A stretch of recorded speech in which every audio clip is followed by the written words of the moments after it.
Hi, welcome to SR health and beauty. మనలో చాలా మందికి భోజనం చేసేటప్పుడు మధ్యలో నీళ్లు త్రాగే అలవాటు ఉంటుంది. అయితే ఆ అలవాటు ఇప్పుడు మీ ఆరోగ్యాన్ని దెబ్బతీస్తుందని మీకు తెలుసా? భోజనం చేసేటప్పుడు నీరు, ముఖ్యంగా చల్లని నీరు త్రాగడం అవసరమని కొందరు అనుకుంటారు. భోజనం చేసే టైంలో ఎక్కువ నీటిని త్రాగడం ద్వారా మనం తీసుకున్న ఆహారం బాగా జీర్ణం అవుతుందని చెప్తారు. కానీ ఆ అలవాటు ప్రమాదకరమని అంటున్నారు వైద్య నిపుణులు. అలా చేస్తే శరీరంలో ఏం జరుగుతుందో ఇప్పుడు తెలుసుకుందాం. భోజనం చేసిన తర్వాత వెంటనే నీరు త్రాగడం ద్వారా ఆహారాన్ని జీర్ణం చేయడానికి జీర్ణ వ్యవస్థ తీసుకునే సహజ సమయాన్ని నీరు త్రాగడం వల్ల దెబ్బతీస్తుంది. దీనివల్ల ఊహించిన దానికంటే ముందుగానే ఆకలి వేస్తుంది.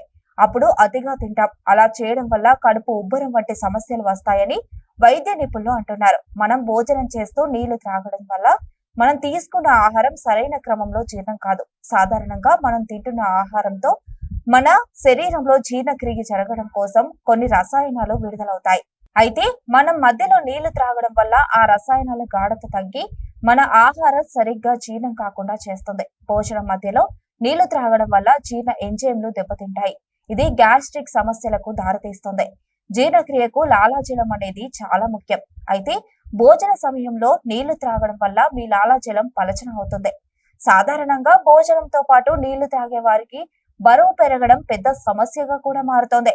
భోజనం మధ్య నీళ్లు త్రాగడం వల్ల జీర్ణ వ్యవస్థ బలహీన పడుతోంది. సో భోజనం మధ్యలో నీళ్లు త్రాగడం మానుకుంటే మంచిదని నిపుణులు సూచిస్తున్నారు.